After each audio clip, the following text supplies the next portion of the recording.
جن کے تلووں کا دھول اگر کسی کے سر پر پڑ جائے تو وقت مجدد ہو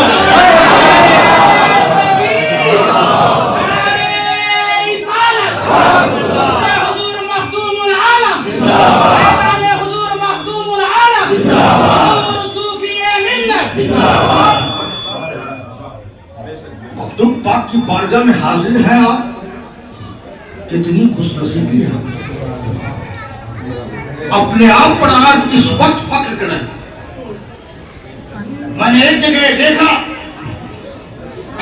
کہ ایک اللہ کے ولی مادے جانے کی ضرورت پڑ رہی ہے تو دور سے جا رہے ہیں،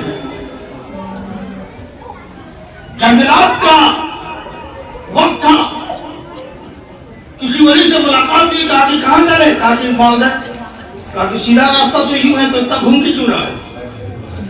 کہا کہ مخدوم العالم وہاں بیٹھے ہیں، اگر نظر غضب پڑ گئی تو وہ لائٹ سب ہو جائے۔ یہ ہے مخدوم پاک۔ لیکن آج یہ نہیں کہ ان کے دور حاضرہ میں ولایت بچتی تھی، یہ وہ دور ختم نہیں ہے۔ اب بھی جو مانگ رہا ہے وہ عطا کر رہے ہیں۔ آپ دنیا مانگ رہے ہو تو دنیا دے رہے ہیں، آپ خوشیاں مانگ رہے ہو تو خوشیاں مانگ رہے ہیں۔ ان وقرا اور درویشوں سے پوچھو، جب روحانیت کی بھیک مانگتے ہیں انہیں روحانیت سے نوازتے ہیں۔ یہ مخدوم العالم علاء الحق پنڈوی رضی اللہ تعالیٰ عنہ کی ذات پر فخر ہے، اور ہمیں نہیں بلکہ پورے زائرین کو فخر ہے۔ اس لیے کہ یہاں کے جو زائرین ہیں، جب بھی کوئی مصیبت آتی ہے تو اپنے مصیبت پر دھیان نہیں جاتی ہے، دھیان اور فکر اس طرف لے جاتی ہے، ارے کوئی بات نہیں، مصیبت ہے تو کیا ہوا، پنڈوا کا عرص آ رہا، جا رہا ہوں، مخدوم میرے مسائل کو حل کر دیں گے۔ جب زائرین آتے ہیں اور ان کی مصیبتیں دور ہوتی ہے، بلائیں ٹل جاتی ہے، وہ بامراد ہو جاتا ہے۔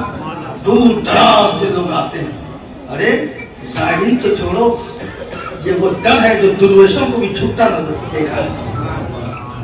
یہ وہ در ہے، کتنے خانقاہوں کی مرکز عقیدت ہے۔ ہمارے برادر محترم حضرت سید مظفر حسین اسلامی کو دیکھ رہے ہیں، ان کے جد امجد کو دیکھیے، مجھے دیکھ رہے ہیں، میرے جد امجد کو دیکھیے، ہمارے بھائی سید عرفان اشرف اسد الجیلانی بیٹھے ہیں، ان کے جد امجد کو دیکھیے۔ زائرین تو دور کی بات ہے، درویشوں کو بھی اس بارگاہ میں جھکتا ہے، اور جھکنا یہ ظاہرہ جھکنا تھا، یہ وہ در ہے جب جھکے تو نگاہ پڑی مقام کو اعلیٰ کر